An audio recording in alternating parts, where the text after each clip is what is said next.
क्या नीतीश कुमार एक बार फिर से पलटी मारने की तैयारी कर रहे हैं? क्या पीएम मोदी और नीतीश कुमार का यह समीकरण शख्सियत की लड़ाई है या कुछ और? आप देखना शुरू कर चुके हैं दर्श न्यूज। मैं हूं दिव्यांशु। आइए समझते हैं कि आखिर क्यों इस बात की चर्चा हो रही है कि नीतीश कुमार एक बार फिर से पलटी मारने की तैयारी कर रहे हैं। पीएम मोदी और नीतीश कुमार के समीकरण ठीक नहीं बैठ रहे। आखिर ऐसी बात क्यों हो रही है, चलिए जानते हैं। बिहार के सीएम नीतीश कुमार एक बार फिर पीएम मोदी के साथ शुक्रवार को चुनावी मंच पर दिखेंगे। दोनों मुंगेर सीट से चुनाव लड़ रहे जेडीयू के ललन सिंह के लिए प्रचार करने पहुंचे थे। हालांकि शुक्रवार को ही अररिया में हुई पीएम मोदी की सभा में नीतीश कुमार मौजूद नहीं रहे। अररिया से बीजेपी उम्मीदवार प्रदीप सिंह मैदान में हैं। कांग्रेस नेता जयराम रमेश ने सोशल मीडिया एक्स पर लिखा है कि क्या नीतीश कुमार एक बार फिर पलटी मारने की तैयारी कर रहे हैं या प्रधानमंत्री खुद को बिहार की जातिगत गणना से दूर रख रहे हैं। नीतीश कुमार को लेकर ऐसी चर्चा नवादा की रैली के बाद शुरू हुई। तारीख 7 अप्रैल नवादा के चुनावी सभा का मंच मोदी और नीतीश एक साथ मंच पर देखे गए थे, लेकिन नवादा के बाद बिहार में मोदी की और सभाएं हुई, उसमें नीतीश कुमार मौजूद नहीं थे। उसके बाद से ही नीतीश कुमार के बीजेपी के साथ समीकरण पर कई तरह के सवाल किए जा रहे हैं। बिहार के पूर्व डिप्टी सीएम और आरजेडी नेता तेजस्वी यादव ने कहा, हमारे लिए नीतीश जी का पूरा सम्मान है, जो आगे भी रहेगा। मुझे तो सूचना मिली है कि बीजेपी के लोगों ने ही नीतीश कुमार को मना किया है कि प्रधानमंत्री के साथ मंच पर ना बैठें। हालांकि इस मुद्दे पर कहा यह भी जा रहा है कि खुद पीएम मोदी ने एनडीए के सभी नेताओं को अलग अलग चुनाव प्रचार करने को कहा है। जानकारों की माने तो बीजेपी के मन में यह डर भी हो सकता है कि उसे नीतीश के साथ से उनके एंटी इनकम्बेंसी यानी सत्ता विरोधी रुझान को भी साझा करना पड़ सकता है, क्योंकि नीतीश कुमार करीब 2 दशक से बिहार के मुख्यमंत्री की कुर्सी पर मौजूद हैं। नीतीश कुमार को विपक्षी एकता का जनक भी माना जाता है। विपक्षी गठबंधन इंडिया में भले ही नीतीश के पास कोई पद नहीं था, लेकिन वो राष्ट्रीय राजनीति में चर्चा के केंद्र में थे। विपक्ष की बैठकों में भी उनकी भूमिका काफी अहम थी। नीतीश इसी साल जनवरी के आखिर में विपक्ष का साथ छोड़कर एनडीए में शामिल हुए हैं। अब चलिए समझते हैं पीएम मोदी और सीएम नीतीश के हालिया रिश्ते को। नवादा की रैली में चुनाव प्रचार के दौरान नीतीश कुमार ने पीएम मोदी की मौजूदगी में अपने भाषण में कई बार गलतियां की थी। नीतीश ने तो यहां तक कह दिया था कि लोग वोट देकर प्रधानमंत्री मोदी को 4000 लोकसभा सीटें देंगे। अपने भाषण के बाद नीतीश कुमार प्रधानमंत्री मोदी के घुटने पकड़ते भी नजर आए थे। बिहार के सियासी गलियारों में यह तस्वीर चर्चा का एक विषय बन गई, जिसे बिहार में विपक्ष ने नीतीश के सम्मान के साथ भी जोड़ा था। फिर 16 अप्रैल को पीएम मोदी गया और पूर्णिया में चुनावी सभा को संबोधित करने पहुंचे थे, लेकिन नीतीश कुमार दोनों में मौजूद नहीं थे। यहां से नीतीश कुमार की एनडीए में स्थिति को लेकर चर्चा और तेज होने लगी।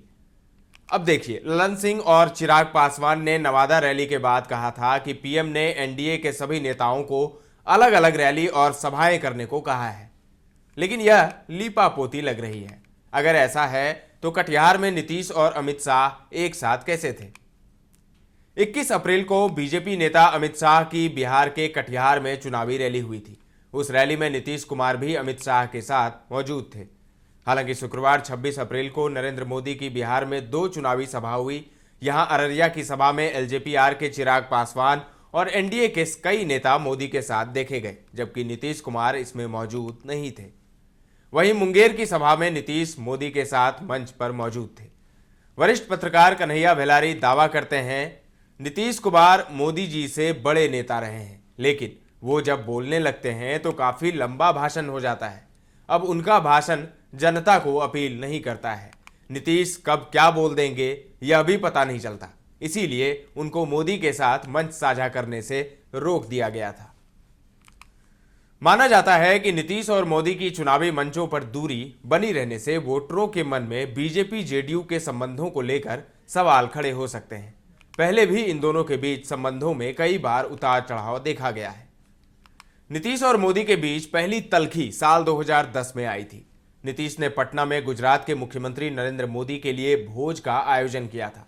लेकिन अखबार में छपी एक तस्वीर से नीतीश इतने नाराज हुए थे कि उन्होंने भोज रद्द कर दिया। जून 2010 में पटना में बीजेपी की राष्ट्रीय कार्यकारिणी की बैठक हो रही थी, जिसमें नरेंद्र मोदी भी शामिल हुए थे। उस वक्त अखबार में दिए गए एक विज्ञापन की तस्वीर में नरेंद्र मोदी और नीतीश कुमार एक दूसरे का हाथ पकड़े हुए दिखाया गया था। कहा जाता है कि इस तस्वीर से नीतीश कुमार इतने नाराज हुए थे कि उन्होंने साल 2008 में कोसी बाढ़ राहत के तौर पर गुजरात सरकार से मिले 5 करोड़ रुपए भी लौटा दिए थे। साल 2009 के लोकसभा चुनावों में बीजेपी देश भर में महज 116 सीटें जीत पाई थी। उस साल बिहार में एनडीए को 32 सीटों पर जीत मिली थी। इसमें जेडीयू ने 20 जबकि बीजेपी ने 12 सीटों पर जीत हासिल की थी। साल 2010 के बिहार विधानसभा चुनावों में नीतीश जेडीयू को बिहार विधानसभा की 115 सीटों पर जीत दिलाने में सफल रहे थे, जबकि बीजेपी को भी 91 सीटों पर जीत मिली थी। नीतीश कुमार के नाम पर इस तरह की चुनावी सफलता के रिकॉर्ड को देखते हुए साल 2013 में बीजेपी के नेता सुशील मोदी तक ने नीतीश कुमार को पीएम मटेरियल बताया था। लेकिन साल 2014 लोकसभा चुनावों के पहले नीतीश और मोदी के संबंधों में सबसे बड़ी दरार देखी गई थी। उस वक्त बीजेपी ने गुजरात के मुख्यमंत्री नरेंद्र मोदी को प्रधानमंत्री पद का चेहरा बनाया था। उसके बाद नीतीश कुमार एनडीए से बाहर हो गए थे। नीतीश ने साल 2015 में कांग्रेस, आरजेडी और अन्य दलों के साथ बिहार में महागठबंधन बनाया था, लेकिन साल 2017 में महागठबंधन छोड़कर वापस एनडीए में चले गए। नीतीश एक बार फिर साल 2022 में महागठबंधन में शामिल हुए और राष्ट्रीय स्तर पर मोदी के खिलाफ विपक्षी एकता की मुहिम में लग गए।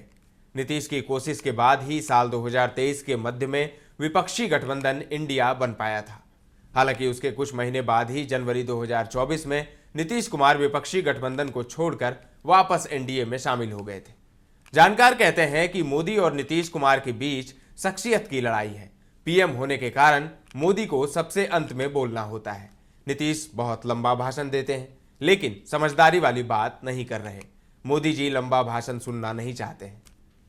नीतीश कुमार ने एनडीए में ताजा वापसी के बाद लगातार दावा किया है कि वो अब बीजेपी का साथ कभी नहीं छोड़ेंगे। हालांकि साल 2022 में भी जब नीतीश बीजेपी से दूर हुए थे, तब भी उनका दावा था कि वो मरना पसंद करेंगे, लेकिन बीजेपी के साथ जाना पसंद नहीं करेंगे। उस दौरान बीजेपी के कई नेता भी दावा कर रहे थे कि अब नीतीश कुमार के लिए एनडीए के दरवाजे हमेशा के लिए बंद हैं। आंकड़ों के लिहाज से देखें तो नीतीश की एनडीए में वापसी से एनडीए स्थिति मजबूत हो सकती है, लेकिन कई ऐसे मुद्दे हैं जो हालात को पूरी तरह पलट भी सकते हैं। साल 2014 को मोदी युग की शुरुआत के तौर पर देख सकते हैं, जिसमें एनडीए की जीत ज्यादा पक्की नजर आती थी।